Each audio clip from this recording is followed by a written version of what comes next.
On the show this week, we chat things unreleased, yet to be released, and that will be released. Controller prototypes at the new Nintendo Museum, Star Citizen is making devs crunch, and the future of Halo. Plus, Kat tries to guess what game released on October 14th, 2008. All this on the GoGCast, starting right now. Get ready for the Girls on Games podcast, your weekly dose of news, reviews, and everything video games.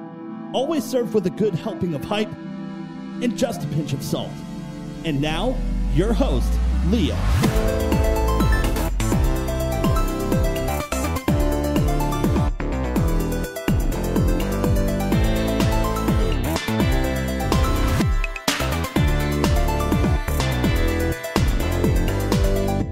Hello and welcome to another Girls on Games podcast. My name is Leah and I'm the host of this show. This is episode number 467 and it's a two-woman band today.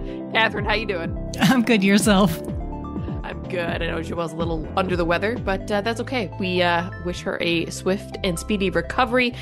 And I'm excited to talk video games and stuff with you here today. As you probably noticed, we tried something a little different with the intro to the show.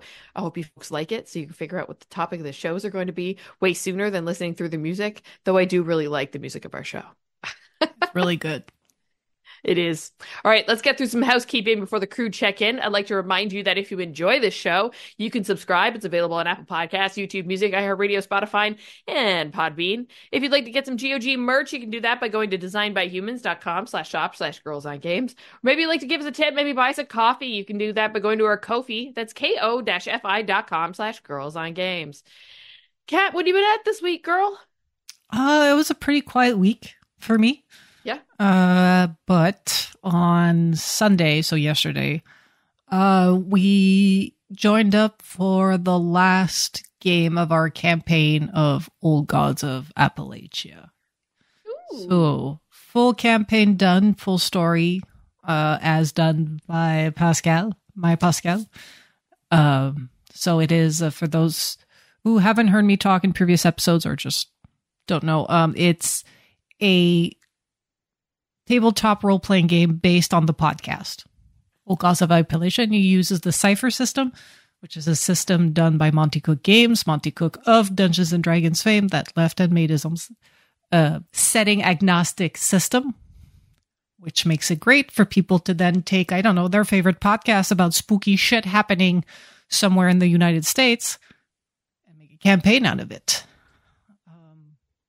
That's a really cool concept. So you could take any podcast, like any spooky or true crime podcast or something like that, and turn it into a campaign because of the system that they've built. Exactly. If you get the Cypher core book, they'll give you examples for, let's say they make a class, and they'll make examples of it. So they have a class which is basically your tough fighter type person, and they'll say in a fantasy setting it would be like a knight. And then they'll give a sci-fi setting, like in Star Wars, this person would be like Han Solo, so it's very setting agnostic. You can flavor everything.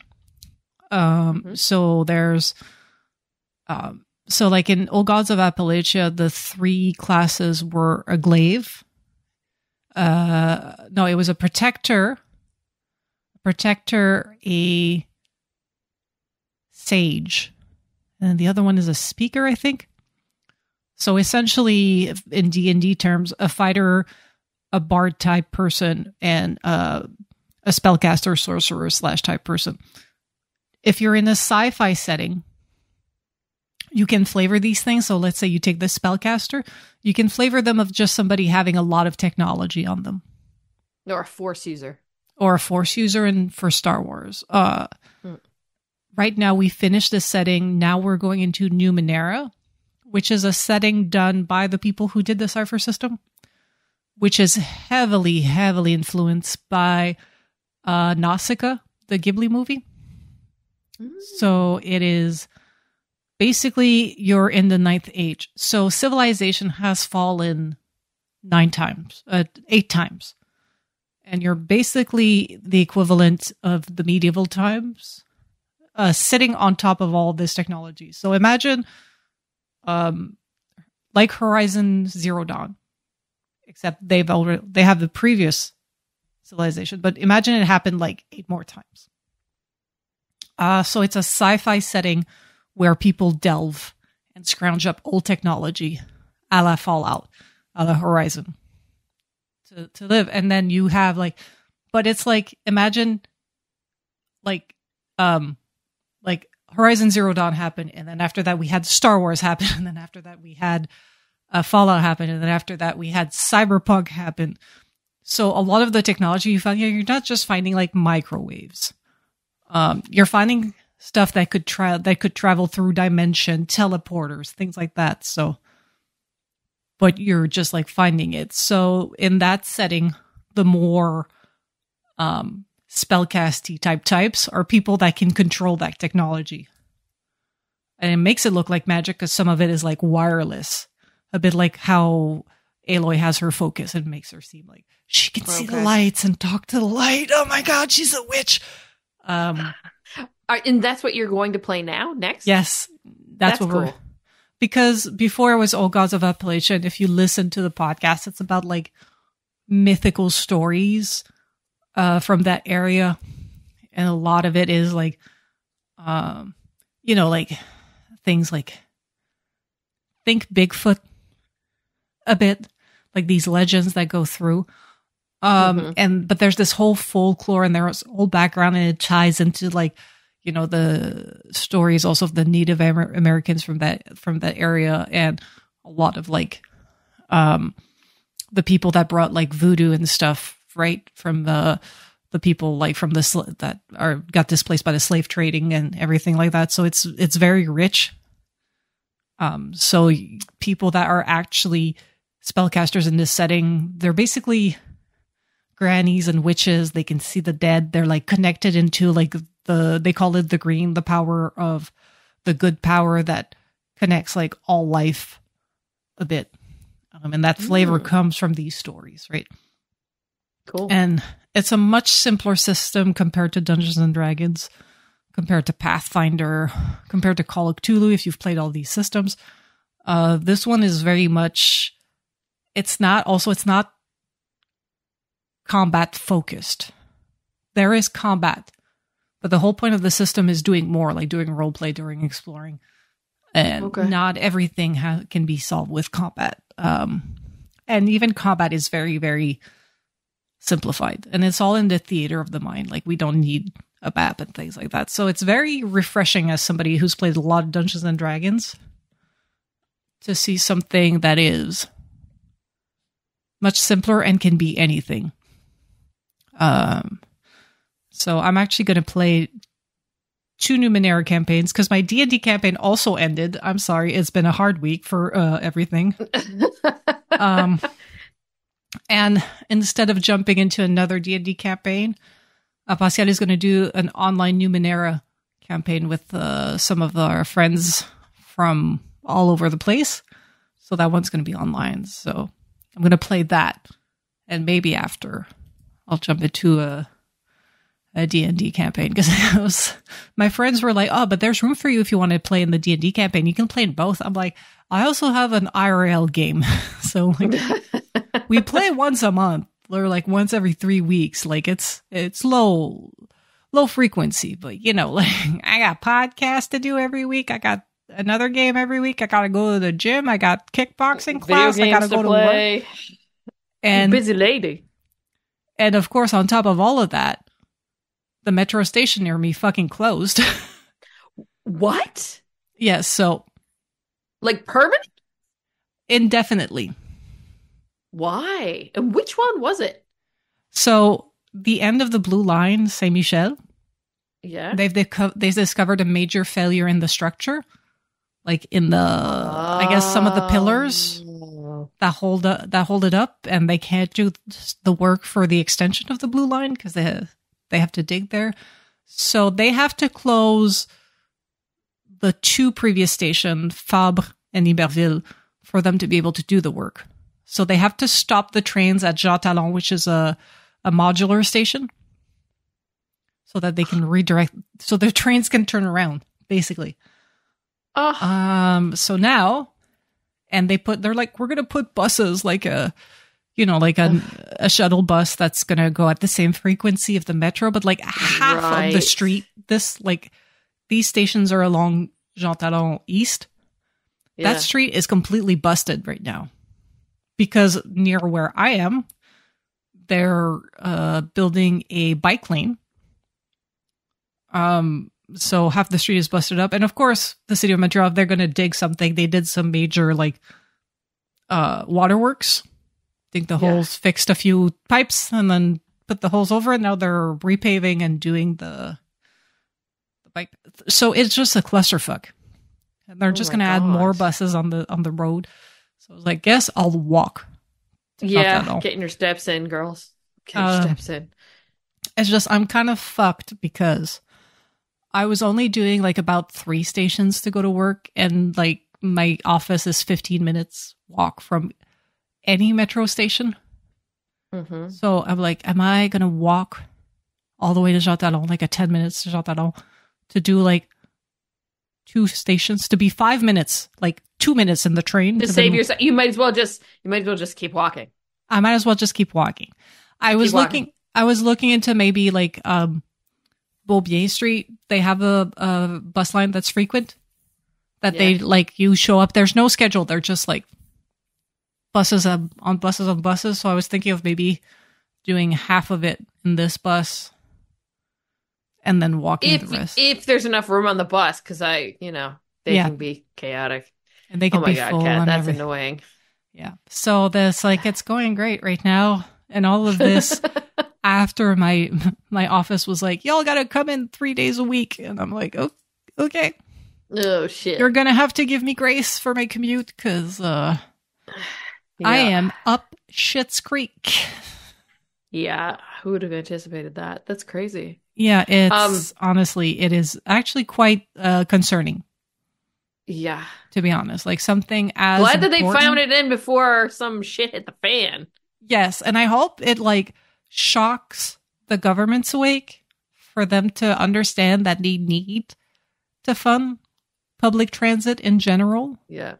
And how, like in Canada, we only have like 3 metropolis, like 3 big cities, right?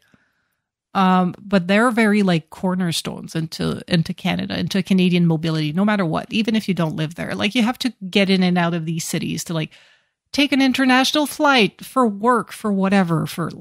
And if you get to these cities and transit is terrible and it just backlogs like car traffic, you're not helping anybody. You're making like a lot of like commerce and business and just moved in general hard. And I'm like, you need to invest into things like the STM and the TTC. They're not just like local stuff for like the people that live there. It just affects all of Canada, right? Yeah. Yeah, I won't even get into the commuting and stuff here because we had one where there was an issue on one of the subway lines and then they just closed the entire line. Like they just stopped. And entire line. It was fucked up. And then the whole of this like part of Southern Ontario gets to suffer for that, right? Because we're like in Canada, we never have any kind of forward thinking, any kind of like prevention. It's always fix as you go. Always reactionary.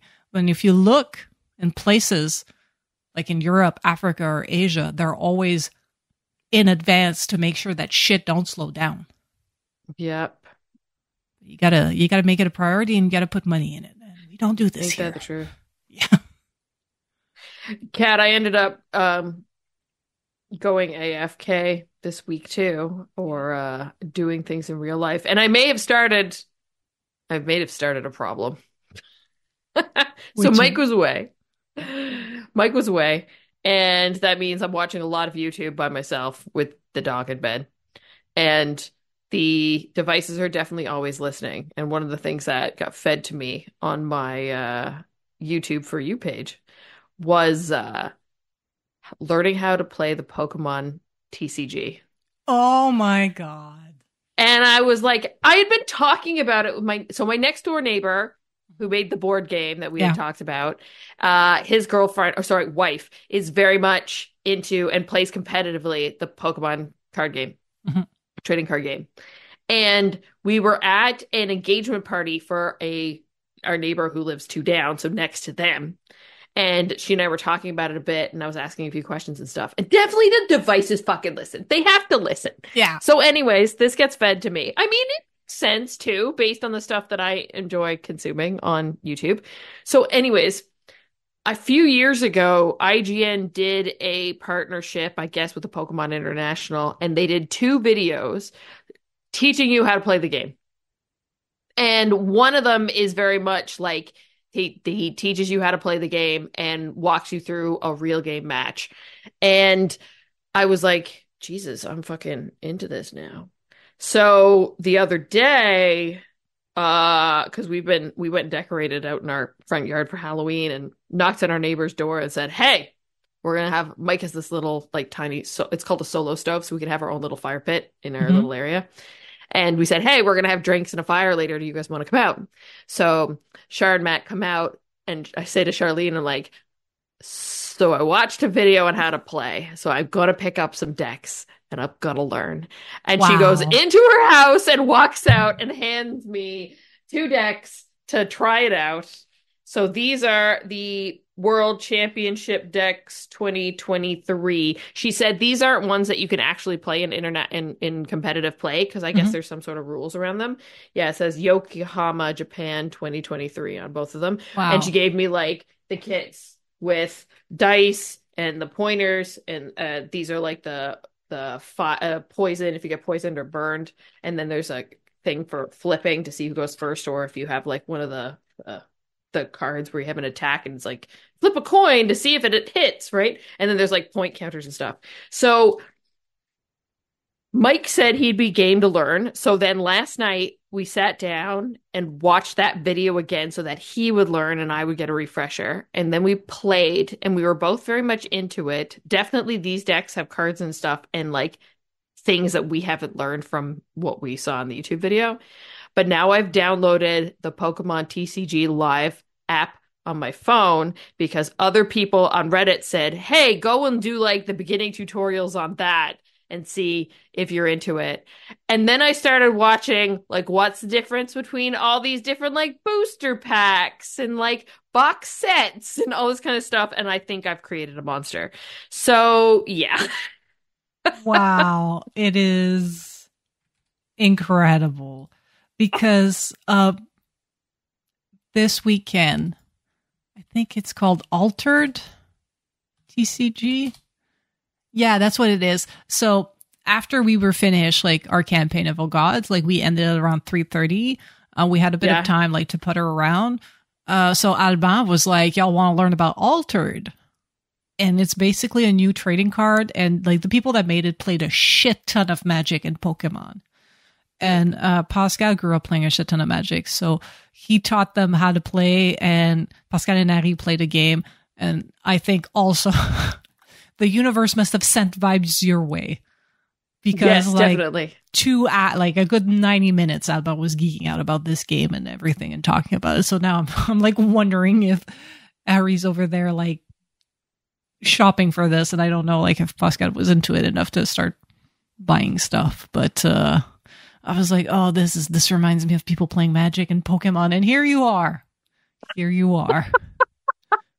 and then there's Pokemon. This, and I talked about last week this simulation game that is, I think it's in early access right now. It's called TCG Shop Owner Simulator. So essentially, you run a trading card shop and sell them and all this kind of stuff and open packs and sell individual cards and do whatever. And I've been still watching a lot of that too. So like all of this together, I'm just like, I've gone down a rabbit hole that's probably going to be very damaging to my credit.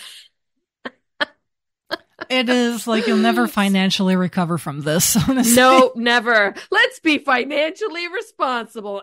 Not today. Yeah, but well, at least you have somebody that's like lending you stuff right now for the time being until I start getting addicted to it, because that was the other thing too, is because we've been chatting about like what do we want to do Halloween trick-or-treating around our house, because like now finally we're all starting to get to know each other, and there's like kids that live right across the street and stuff. And even when previous years, like there's never really been any trick-or-treaters around here, so we've all decorated. And Matt and Charlene and Mike and I were lamenting over the fact that if you buy Halloween candy too early, you end up eating it all. Exactly. Right? And it's not like many kids are coming around anyway, so we end up eating it all. And then Matt came back on Saturday, and he was like, so I didn't buy Halloween candy, but I bought the Halloween set of the Pokemon cards, where you get 3 cards in this little this little, like, I guess, foil package of like what a booster set usually is. But instead it's only 3 cards, and they're all like ghost themed, because that makes total sense. And like Gengar and stuff. Yeah. So I thought that was really cool. Mike got a Mimikyu in his container. I don't remember what I had now off the top of my head. But anyways, yeah, I think I've started a problem for me now, because I've gone down a rabbit hole that I may not financially recover from Pokemon cards. It is a good hobby to have, to make friends. Like maybe you and Charlie and Mike can go like to little meetups and play your cards. Yeah, play your cards. Even just like the 4 of us playing against each other. My mom already thinks I'm a nerd. Spoiler warning. I think it's very obvious to everybody how big of a nerd you are. I should ask her. I was like, Mom, do you still have Doug's old Pokemon cards from back in the day? Guaranteed they don't have those anymore. Let's go on a journey to the Fantasy Critic Leagues and see how things are going. I didn't get a chance today to go and look through and see what had come out. But there's what is did called come out last week. Refantasio came out today. Oh yeah, that one. That one got really high reviews. I don't know if we have it in the podcast. I don't know if anybody. Yeah. Yes. Joelle has it. Currently sitting at 93. And also Diablo 4 Vessel of Hatred sitting at an 86. Ooh, Joelle. She is gonna smoke me. She is creeping. And Silent Hill 2 Remake. It's sitting at 88. She's got no points. The only thing is she's got Dragon Age the Veilguard in her counter picks. Yeah, that's not like, I know, like one of my counter picks was Vision of Mana that like took 7 points away from me. So maybe they'll make us even out a bit. Yeah, I mean, she's got a few. Well, those are locked. The question is, are they coming out? So yeah, those ones are out for her. So those are the dotted lines. I think everything else is pretty much just sitting pretty at this point. I only have 2 games left to come out, because 2 are not going to come out. So I'm waiting on Neva and Stalker 2. And then I've got my 2 counter picks. Kat, you've got 1, 2, I got 3, a few. 4, 5, 6, 7. Yeah, you got 7 left to come out. So I don't know. Do I have any money left?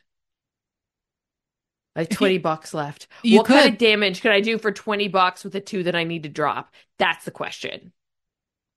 Yeah.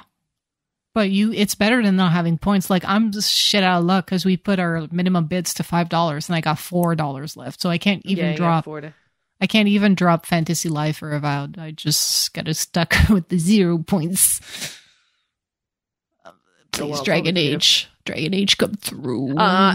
So, yeah, those 3 are all Joelle. They're all supposed to be coming out as of 10-8, 10-8, 10-11. So, yeah, 2 are tomorrow, then 1 is on Friday.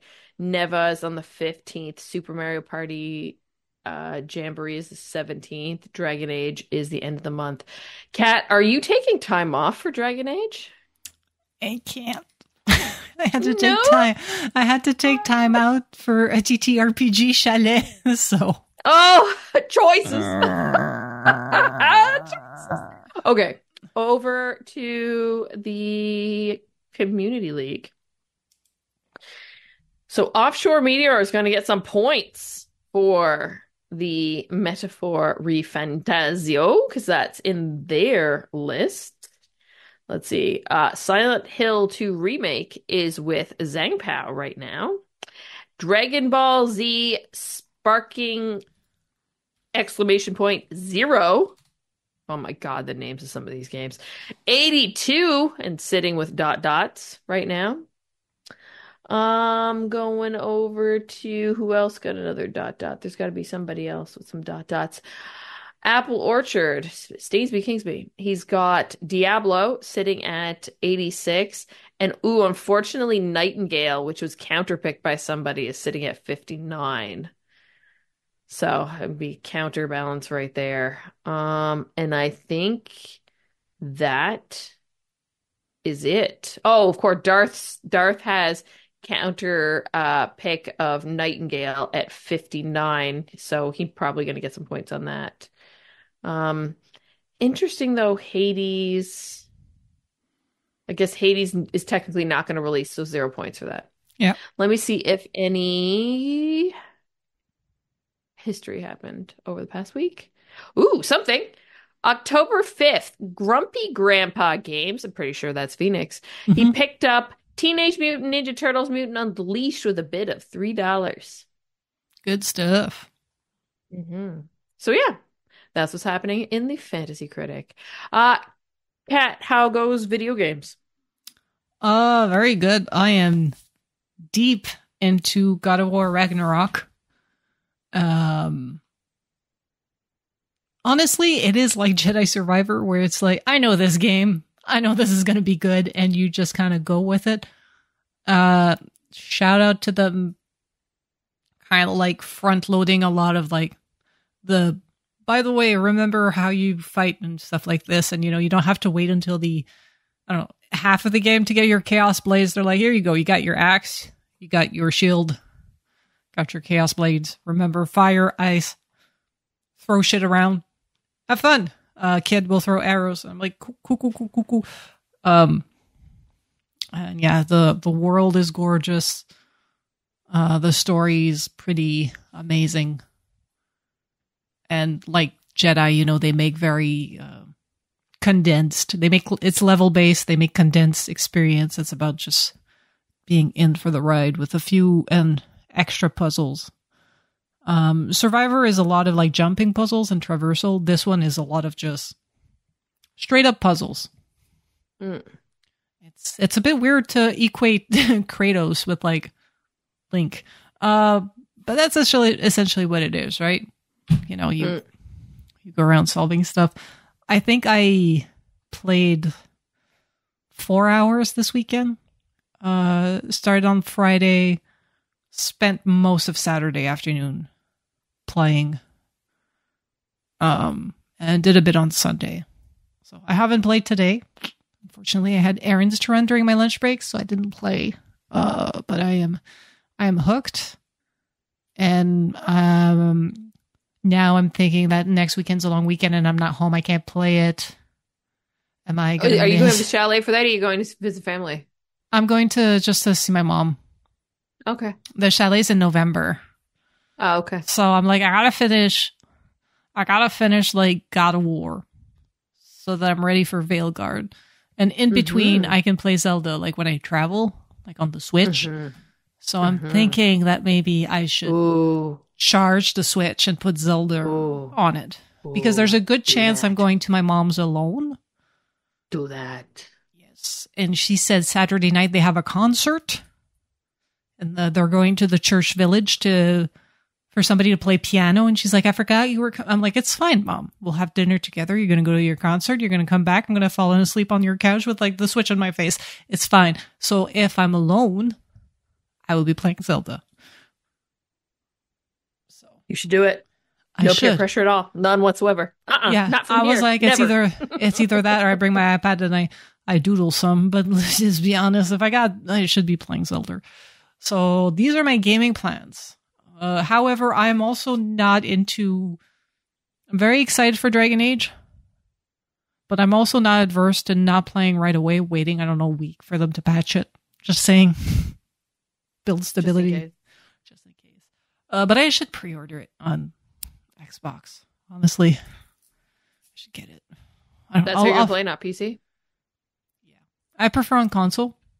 Like, I've been I get gaming a that. lot on PC because I don't have a PlayStation, and they put the games on PCs. I get that. Baldur's Gate was because I couldn't wait. I couldn't fucking wait. Like, Dragon Age, I can wait a bit. But Baldur's Gate, it had been 25 years. No, hold on here now. Here's exactly what's going to happen. You're going to say, I'm going to wait. And then the day of release, everybody in your goddamn Discords are going to be yelling at you, be like, are you playing it? Are you playing it? Everything on social, all you're going to see is, are you playing it? Are you playing it? And you're going to cave. So you might as well just do it. Yeah. I'm going to, honestly, it comes out like, what, on a Thursday night or a Friday morning? Halloween. On Halloween? It comes out on Halloween. It's the 31st. It's a Thursday. On a Thursday? On a Thursday. I'll make sure that my Xbox app is connected to my console, and I'll buy it and auto-download it from work. Nice. Because Thursday is one of the only days that I have nothing after work at night. Oh, see, there you go. And then, and you might have like kids coming to your door asking for candy anyway, so you got to sit there. No, they don't come up the stairs. No, they do it in the back alley. Oh, okay. So I just pretend I'm not home. Okay, that works too. It's the same as you guys, right? It's not very Halloween friendly. Okay. So, and for to keep the kids safe, it's better to do it in the alley because they're not directly on the street. So usually it's just people just go in at the entry of their backyards and then they just give the candy there. Those never come out to the second. So unless I'm really into it and come down and help my brother, which is, let's face it, not going to happen. Not when you've got Dragon Age to play. Sorry, brother. I have my priorities in the right order. And to be fair, for the longest time when I lived with my parents in Ottawa-ish, I did a lot of the trick-or-treat, the candy. Yeah. Giving away the candy for the longest time while I was a teenager and a young adult. So when I moved to Montreal, I was let's just close it. If moments like these, why we haven't procreated. Yes. I mean, I enjoyed it, but it's definitely more enjoyable, in a single family home in the burbs, in in the regions of Quebec and whatever. In my duplex in Montreal, it's a bit weird. No, I get that. I get that completely. But I do think you should play Zelda because then we could talk more Zelda as I am still tinkering away at it. It's one of those things now where I'm at a point where I'm I kind of want to do all the side quests. I might have done all the side quests that I want to do at this point, but kind of want to do all the side quests just so that I can go way overpowered to the final boss. Because, that's what we do. We play Zelda. We do it way overpowered than we need to be because we were ooh, shiny thing. Let's go see what's over there. Yeah, so that happens a lot. But then I like playing it on the TV in the living room. So when Mike's racing, I've just been coming in the back and playing Minecraft, which is great. And, just continuing to build and build and build. And I'm getting a little bit more excited about the drops that I wasn't as excited about last week when I talked about it from Minecraft Live. And I really think that's because we were spoiled. If not, I would have been this is super dope. But spoiled means not as excited. So yeah, I mean, excited to see how that goes. I've decided I want to make a really cool fantasy looking village. And yeah, just got to work on getting all the stuff before I can start building because I started scratch and now have nothing.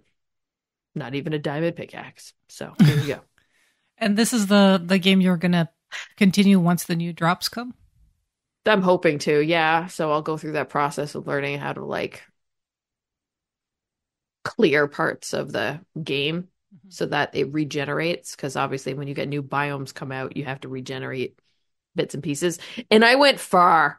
I went to find a spot on the map that was 50,000 or not 50, 5,000 blocks away from my normal space where you kind of spawn in. And so I went on quite a journey. I could not find a spot. I was do I want to stay here? I don't know. Maybe I want to go over there. Maybe not so much. But I found this spot that looks really weird because it's in between multiple biomes and it's really hilly and stuff. So, and it had this a village that had spawned in, but it's all broken up because where it's so hilly, it's all on these like different layers and stuff. So it's neat. So yeah, that's what I'm gonna do. But now I think we need to go on a journey down memory card lane. Each week, the team, or Catherine in today's case, will have to guess a historical game that would have been released during the time this episode's airing. I'm going to start with the release date and then give hints about the game for Kat to attempt to guess what it is. Kat, you can always talk it out. With myself. Let me open my Notion. Okay. This game released on October 14th, 2028. And because you're alone, you're getting, it came out on PlayStation 3, Xbox 360, and PC. You said October 14th, 2008. 2008. Came out on Xbox 360, PlayStation 3, and PC? And PC. Mm-hmm. 2008. Oh.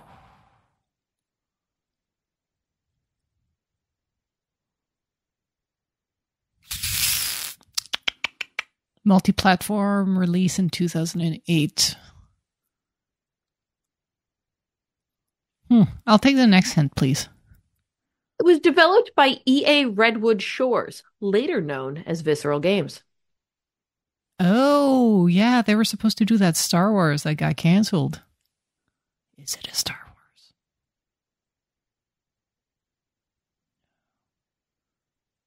Is it Knights of the Old Republic 2? No. Because I know Obsidian did one of the Knights of the Old Republic. Yeah, Redwood.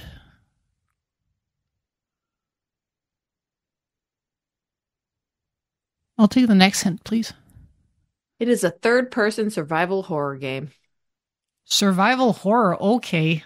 We're in spooky season, right? Well, spooky season, yeah. Spooky season indeed. Okay, spoopy games. I am not great with spoopy games, so I don't really know them.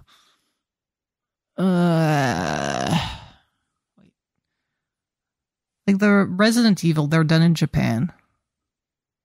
Ish, right? They're like Konami or something. It's not Resident Evil.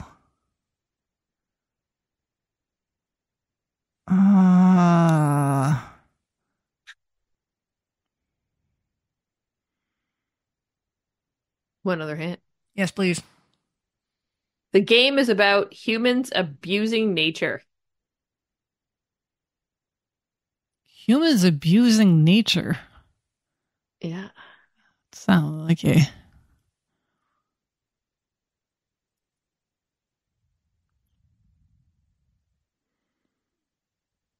Wow. I am stumped. I really am. I'll give you another hint. You play as Isaac Clarke, an engineer who must survive the horrors on the Ishimura. I have no fucking clue. Holy shit. I will keep going. It is heavily influenced by the Metroid series.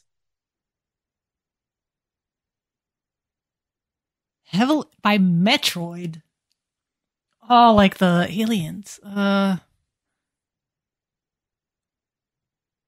other hint. Yeah. One of the game's trailers uses children nursery rhymes and lullabies spliced together to give a real spooky vibe. Oh, no thank you. Wow. Okay.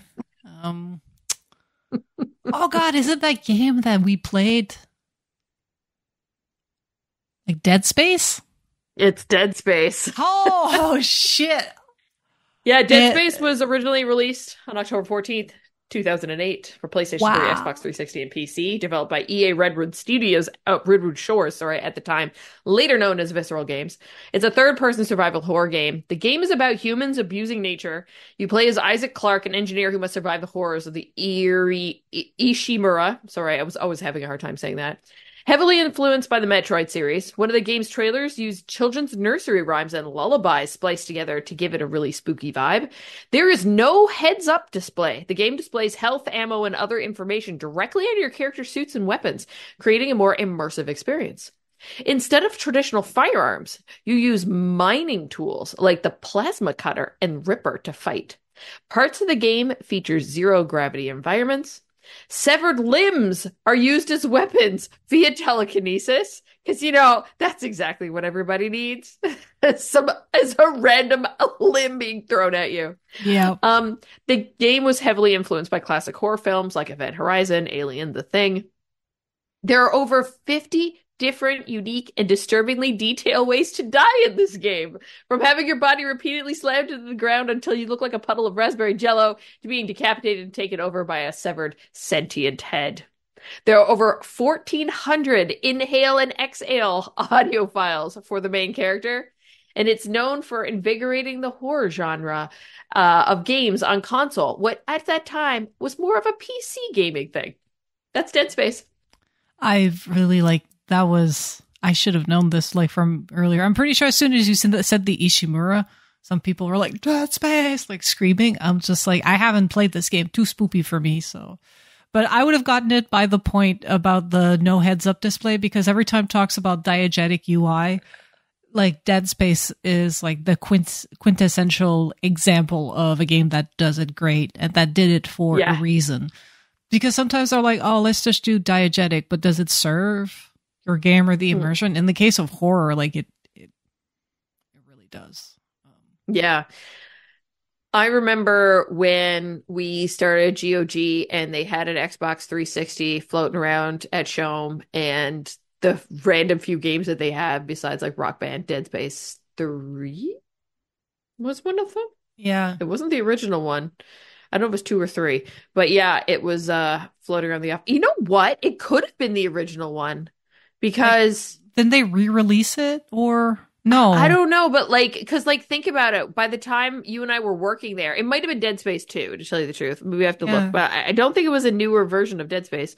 No. But anyways, I took that home, and that was the first real game I played on a 360. And yes, it's spoopy as all heck.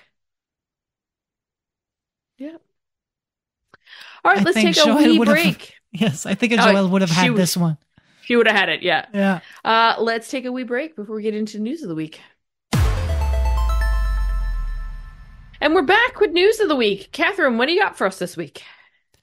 I got a bit of a fun story to start, coming from the Nintendo Museum. Ooh. Which has on display prototypes of controllers. So this article is on IGN, and they're basically reporting on a series of tweets from Kyle McLean at Farmboy in Japan. And he went to the Nintendo Museum, and he said that they had fascinating prototypes on display, as well as prototypes of a Wiimote. So different prototypes of the Wiimote. One of them being shaped like a giant D-pad, just a cross instead of being a stick. One that looked like a fidget spinner. Exactly as you'd think. There's one where you have it looks like the Wiimote, but the part that has at the end that has a joystick kind of rotates. Yeah. And then there's a Wiimote prototype that's probably really close to what the final was, that just kind of looks like a mix between a Wiimote and an Apple TV controller. Huh. He says also there was a prototype for the Nintendo 64 controller that was basically just the top part and the central joystick that didn't have the other two handles on the side. Huh. So if you remember a 64 controller, it has the three knobs, and you would hold the center for the joystick, or you could move over to use the D-pad. But basically they made one with just the center, and then kind of looks phallic. Yes, I was going to say kind of looks like a shaft and a set of balls with buttons on it. Prototypes of Game Boys that look, what do they call the watch and game? Game and Watch. Game and Watch, yes. So the original Game Boy was basically a rectangle with the controllers and the screen in the center. Oh, wow. Okay. Original prototypes. So kind of like what we're used to now, just on a lot smaller scale. Yeah, but it was probably a bigger thing, right? They probably did the different form factor to make it like easier to hold and distribute the weight in our hands, because these were like chunky boys. Like we're talking about the chunky boys that took like 4 AAA batteries, right? Mm-hmm. So I just, another reason to travel to Japan to go to the Nintendo Museum. Yeah. So I will link the article in the show notes on girlsongames.ca and Podbean for you guys to click on it and see these tweets and see these photos, because it's a bit hard to like convey in an audio podcast. Yeah. And it's cool too, because like there's lots of photos in here, and not just of like the stereotypical Nintendo stuff that we're used to with the video game side. Like they have a whole display that's the playing cards and like some of the playing cards, because that's how they started 100 years ago, right? Exactly. And like a version of Twister is in there, Apparently, which is surprising. Yeah. Maybe I think they were manufacturing them at one point. Maybe that was it. Yeah. And they have some like other like games and stuff that you can play, like physical games and things that you can play. Mm-hmm. Yeah, and like space setups where people can like, I don't know, understand what this one is. It looks like someone's playing baseball in their living room. I'm not sure. They have a super scope. I don't think people nowadays appreciate the awesomeness that was the super scope. I loved playing with that. Yeah, it's really cool to see all this stuff. And then of course there's a shop, which would be another place that would just like eat up all of my money. Yeah. Oh my God, they've got like an art space in there. I guess you can go in and do classes, or like maybe, oh my God, imagine if you could have a birthday party in there. You can go through the Nintendo Museum and then you can go and do art based on Nintendo in their art space. Yeah. Oh, you can make your own playing cards. If That's so cool. Chuck E. Cheese must be quaking in his overalls. And like they also have ways that you can play with the cards too on a deck. Oh my God, TCGs are coming back around everywhere. It seems like it's like a thing to this episode for us. But yeah, and then I think they also have a Hatina burger in the place too, like a restaurant. It has coffee, hamburgers, and ice cream as well, which is pretty cool. So yeah, I now have another excellent reason to go visit Japan. Yes, I think I've said it was in Tokyo. It's my bad. It's in Kyoto. That's cool. Where Nintendo is based originally. That's really cool. So I like that. That was my little fun story. And then I have a less fun story. Okay. Basically, Cloud Imperium, which is the developer of the yet to be officially released Star Citizen game, is imposing a 7-day work week ahead of CitizenCon.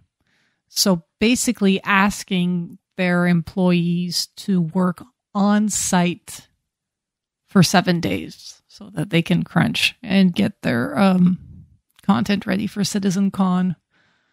An internal email sent to staff states that the company needs to double down over the next 18 days to make sure that once again we create an amazing experience for our community. This includes finalizing patch 3.24.2 for Star Citizen and having a Squadron 42 demo showcase for Chapter 1. The email later continues, this means for the next 2 weekends we will be mandating extra time for all those working on deliverables for CitCon. Company mandate states all staff are to be in the office on Friday, October 4th and Friday, October 11th. Typically a work at home day, sorry. The staff are to be in office on Saturday, October 5th and Saturday, October 12th. For these days, the company will provide breakfast and lunch, with staff receiving company toil time and off in lieu, which can be stored and used for time off at a later date. All staff are to work on Sunday, October 6th and Sunday, October 13th.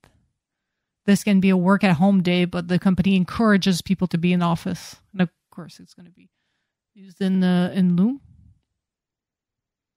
Another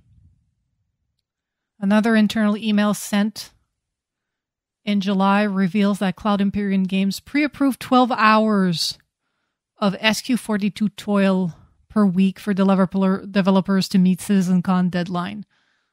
The catch, the time in lieu will only be made available after Squadron 42 ships, and employees must still be employed with the company by the time the game ships, or the time in lieu will be forfeit.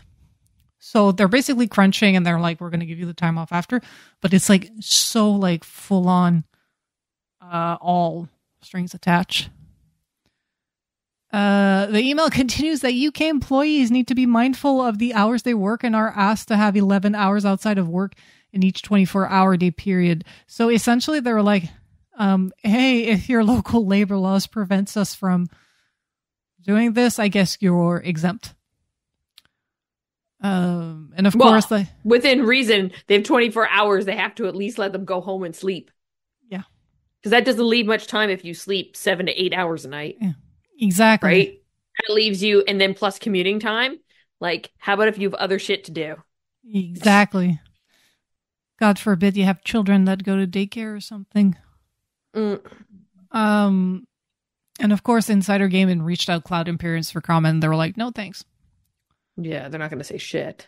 Yeah. I mean, like, I've had crunch times when you're trying to get stuff done and you're working weird hours, but no one's ever come to me and said, you must. Yeah. You know? Yeah, and I'm wondering if this is applying to also the people in Montreal, because they acquired Turbulent, which was a agency, like a digital agency that had a bit of a gaming division, and they had a long-standing client was Cloud Imperium, or back then it was still called like Roberts Space Industries, I think. Okay. And they've long since been acquired, and now they're like full-time Cloud Imperium. But I've heard from people that have worked at Turbulent that working on Star Citizen was very much a crunchy thing, where you worked a whole lot for like a month, and then you took like a week off, and then you work a lot for like 2-3 months, and then you took a week off and things like that. Oh, it's kind of like, yeah, there are jobs that are like that where you have to be on like a lot of it. Like they need to give you sleep time, but then you have a bunch of days off afterwards. Like it's cyclical like that, but like this came out on October 2nd, right? So they're essentially asking them to do this right up until. But this is for a patch for a game that's still not out of early access. That's crazy. Like Star Citizen hasn't officially shipped. Oh shit! When is it supposed to ship? They didn't put a date for it to start. Like they're basically going at a rate like almost like a post-launch. Yeah, like it's like a mix. Well, then what's going to happen once they do launch? I don't know, because this is very much like a pre-launch and a post-launch strategies all together for a game that hasn't shipped, because they have a convention that they have ahead of time. Like they want to release stuff for that convention.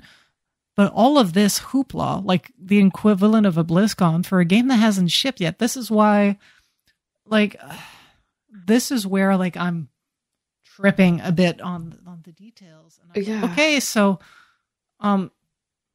is this like, if anything, this shows off the lack of, I guess, drive and vision of this studio?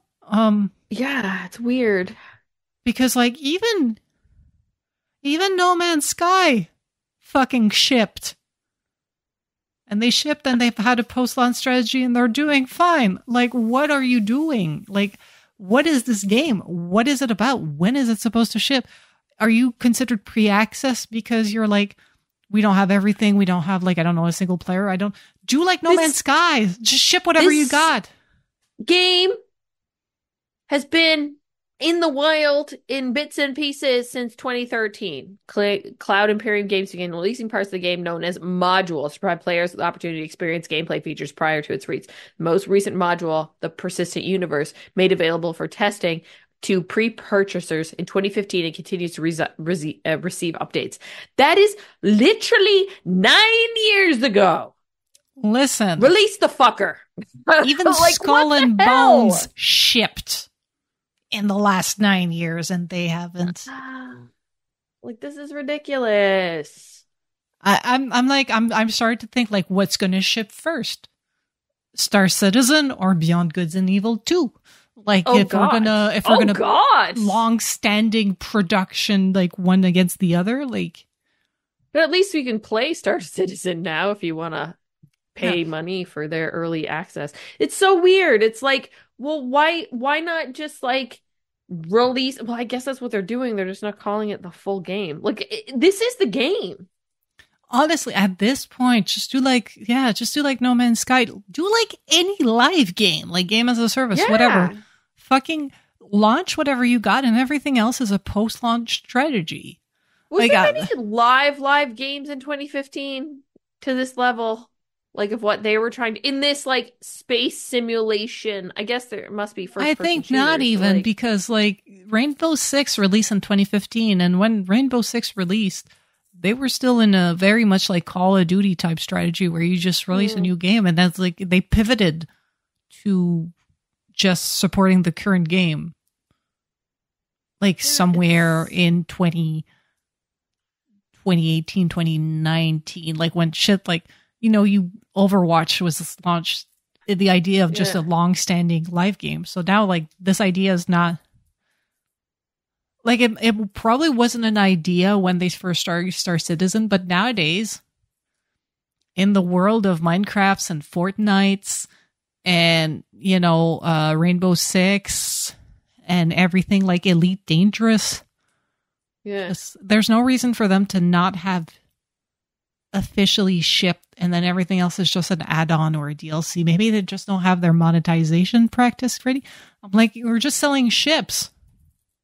They're already selling ships. They're already making money. They're already like, there's a whole article on this Wikipedia, a whole section on this Wikipedia about the gray market. In a Polygon opinion article, Charlie Hahn compared Star Citizen to No Man's Sky and Elite Dangerous, writing that, quote, "The last time I checked, Star Citizen writ large was a hope wrapped inside of a dream, buried inside a few layers of controversy."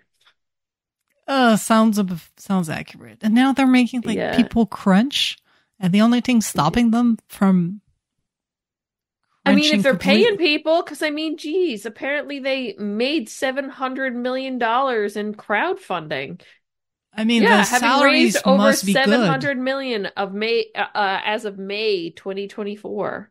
Honestly, additional crowdfunding, marketing, and funded through external investment have received US $63.25 million as of March 2020. They obviously have money to pay people. Developing a game like that for freaking 10 years. I hope like people at Cloud Imperiums are paid a livable wage, because like all this overtime is only paid back in time off, in time of lieu. So that, like, if they haven't shipped, did you get bonuses? Yeah, I don't know how that works, because usually that's how that works. Anyway, so it's weird. They're basically doing a production pre-launch production strategy all while doing almost like stuff that's post-launch, where you do updates and title updates and new features and quality of life. It's just ship the thing and have a proper post-launch strategy with a calendar of content and how you're going to stagger it and bring it to players, all while monetizing. Does it show that I work on a live game? Like, I don't know. It makes sense to me to at one point you just got to launch the thing. Well, maybe maybe this game will always stay unlaunched. Then you know what I mean? Because like, what unlaunched by name only. Yeah, but like exactly, that's what I'm saying. Like, how is this any different from what you're doing, right? If they're actively developing it and adding stuff to it at this cadence, like, what is the point? What is the threshold where it says, okay, this game is 1.0? I guess they still want to like have the possibility of wiping players' progress, of wiping the game server, starting again. But I don't, if they're selling ships, like maybe that's a question for Chip in our server, who I know plays this game. Like if they're already doing microtransaction, what happens? What does it mean when they reset the world and everything? Do you still have access to the ships you bought and you just lost whatever progress you had in games? Like, is this why they're not launching? They just want to keep the possibility of just emptying the whole. I'm like, just do like Destiny 2, or do like whatever Fortnite did when they upgraded to Unreal 5. Like, there are ways. Chip, we're gonna have to ask you, bud. We know he listens. We know he does. I have one story to bring to the table.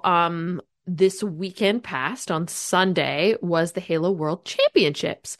And some news came out of that, including the fact that 343 Industries has now changed their name to be officially called Halo Studios, which I think is appropriate.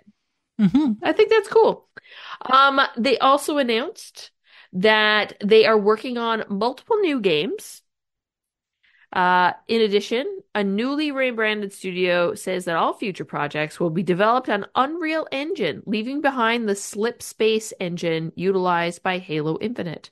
So that's going to be interesting. I don't know if that'll slow things down for them as they do the uptick on migrating over, but yeah. Honestly, it will. It will. Like if they have to like connect to internal, like no studio uses Unreal raw without any kind of like internal technologies, so mods and stuff. Yeah, no, that makes sense. Yeah. So. This article on IGN continues to state, the announcements were unveiled in a 7-minute video shown ahead of the Halo World Championships Grand Finals, which showcased the results of Project Foundry, an experimental project designed to show a Halo game built using the Unreal Engine. While it's not much more than a tech demo, it offers a glimpse at a fresh beginning for Xbox flagship franchise in wake of 2021's Halo Infinite. It's a huge shift for the Halo series, not the least because of the resources poured into the Slip Space engine over the course of its development. The studio, formerly known as 343 Industries, notoriously struggled with the Slip Space engine during Halo Infinite's development, in part because it used tools dating back to some of the early 2000s. Still, it was expected to serve as a foundation for the series after Halo Infinite. So I guess they just decided that there was no way they could work with it anymore and had to pivot and move on to something that could support gaming in 2024. I guess they didn't have the resources or the motivation to do an entire like re-engineer of the engine. Right. Because the team that worked on it before that started all of this was Bungie, right? Yeah. Yeah. And I mean, they even say in the article, respectfully, some components of Slip Space are almost 25 years old. Art director Chris Matthews said in an interview with Xbox Wire. Although 343 were developing it continuously, there are aspects of Unreal that Epic has been developing for some time, which are unavailable to us in Slip Space and would have taken huge amounts of time and resources trying to replicate. Sometimes you just got to cut your losses, realize old is old and you need to move on. Unreal is GOAT for multiplayer games. Yeah, so it was built for Quake and Fortnite. Yeah. In early 2023, reports suggest that Halo's developers were ready to hit the reset button on the series after a heavy shakeup within the studio, including transition to Unreal Engine. The report also said that Halo's developers were focusing on punching new Halo games while prototyping ideas. Project Foundry appears to be a culmination of that effort. And then, of course, there are photos that you can go and check out on all of this. The newly rebranched Halo Studios, for its part, is seeking to forge ahead under the leadership of Pierre Hintze and Elizabeth Van Wyck, with the studio now working on multiple new games. The three stepped into the top roles of the studio in the wake of studio GM Bonnie Ross's departure in 2022, with series veteran Joseph Staten leaving Xbox in 2023. The new name and engine follows Xbox saying earlier this year that it's full speed ahead on a next-generation successor to the Xbox Series X and S. We had a disproportionate focus on trying to create the conditions to be successful in servicing Halo Infinite, says Hintze. But switching to Unreal Engine allows us to put all focus on making multiple new experiences at the highest quality possible. The projects will be ready when they are ready, Halo Studio says. For now, stay tuned for lots more analysis on IGN, as well as Podcast Unlocked, of course, and us as we watch, because I enjoy a good Halo game. And yeah, you could definitely tell that they were feeling its age when the engine, when they were making Halo Infinite, and the idea of a little bit of a reboot or re-energizing of the series could be kind of nice. Yeah, then I said Quake, but it was Unreal Tournament I meant. But I think it's nice for them to see what their hurdles were, what they need to remove to move forward. And I'm happy that for them it meant going forward with Unreal Engine, because it takes a lot of time and people to develop your internal tools when you have some people that have been making multiplayer games for a while. And it's just sorry, go ahead. Yeah, it's just some people are reticent at knowing that there's a permanent license to pay for it. Mm-hmm. But there's a reason why there's a permanent license. It's so that you can, get the patches. Someone who will work on that, and then they get dedicated team members who work on Unreal. Because like you mentioned, nobody takes the engine and then uses it verbatim straight out of the box. Everybody goes in and adds their tweaks and stuff and their proprietary kind of things that they need to interconnect with their systems and stuff, right? So infrastructure, yeah. They probably have their whole PvP infrastructure already that they're going to want to connect to the engine, right? Yeah, so like that's the thing. And I mean, honestly, that's the same in lots of different companies. Like you might get WordPress, but you don't use WordPress straight out of the box. You might get another content management platform or something, and you have to get it to fit and work within your ecosystem. Like there's lots of different things that do that. You buy bits and pieces of what you think are the best technology, and then you have your internal development team that kind of like sticks it all together. And that's what happens in development of all sorts. Well, that pretty much concludes this episode of the Girls on Games podcast. As always, check out the show notes on girlsongames.ca for links to all the stories mentioned in this episode, including the one that we just talked about the future of Halo games. Thank you, Catherine, for putting that together every week. If you have the power to rate and review this podcast where you're consuming it, that'd be much appreciated. Why? It boosts us up at rankings, it makes us more discoverable, and if you leave comments, those help us build our show. Thank you, Kat, for hanging out with me this week on the GOG podcast. Where can people find you all over the internets? I am CSDSBINS on Twitter, Threads, Blue Skies, Instagram. But I'm always hanging out in the Girls on Games Discord. Come share your favorite Moodang memes, please and thank you. Lovely. And I am Leah Jewer on most social media platforms, but of course you want to know everything there is to know about Girls on Games. You can track us down at The Girls on Games on X and Facebook. Just Girls on Games on Instagram, Threads, and TikTok. Discord.me/Girls on Games to continue this conversation and more. But of course, if you ever want to know anything at all, you can track it down at our home base. That's our website, girlsongames.ca. Thank you, Kat. It's been another lovely week in video games, and I'm off to play Pokemon TCG Live on my phone. Bye! Bye!